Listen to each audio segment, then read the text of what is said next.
লম্বা সময় পর আলফাজ আহমেদের হাত ধরেই শিরোপার স্বপ্ন দেখতে শুরু করেছিল ঢাকার ফুটবলের বড়না মোহামেডান। ক্যাসিনো কেলেঙ্কারি কিংবা দুর্বল আর্থিক কাঠামোর জন্য লম্বা সময় আলোচনার বাইরেই ছিল সাদা কালোরা।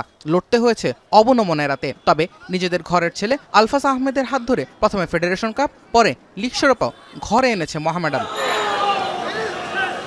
যদিও এক মৌসুম পরেই দেখতে হয়েছে উল্টো চিত্র। লিগে বর্তমানে আছে সপ্তম স্থানে। চিরপ্রতিদ্বন্দ্বী আবাহনীর কাছে লিড নিয়েও হেরেছে তারা। এরপরেই বরখাস্ত হয়েছেন কোচ আলফাজ আহমেদ। অন্তর্বর্তী কোচ হয়েছেন আব্দুল কাইম সেন্টু।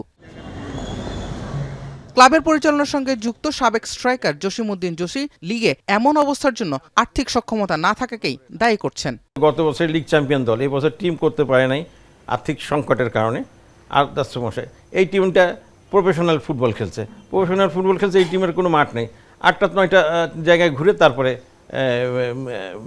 মাঠে গিয়ে প্র্যাকটিস করে। প্লেয়াররা পেমেন্ট না পাওয়ার কারণে প্র্যাকটিসে অংশগ্রহণ করতে অস্বীকার করছে। সাবেক স্ট্রাইকার অবশ্য মনে করেন বাংলাদেশ ফুটবলে অসম প্রতিযোগিতার কারণে ভুগছে মোহামেডান। প্রথম যে উচ্চ পর্যায়ের ভালো পর্যায়ের দলগুলো বসুন্ধরা গ্রুপ নিয়ে গেছে। তাদের দরকার হলো যদি 15টা খেলোয়াড় হলেও তাদের একটা ভালো দল গঠন করতে পারতো, তো 30টা খেলোয়াড়ই তারা নিয়ে নিচ্ছে বাংলাদেশের সেরা। প্রথম হচ্ছে যে আপনাকে একটা প্রতিযোগিতায় অসম প্রতিযোগিতা থেকে বেরিয়ে আসতে হবে।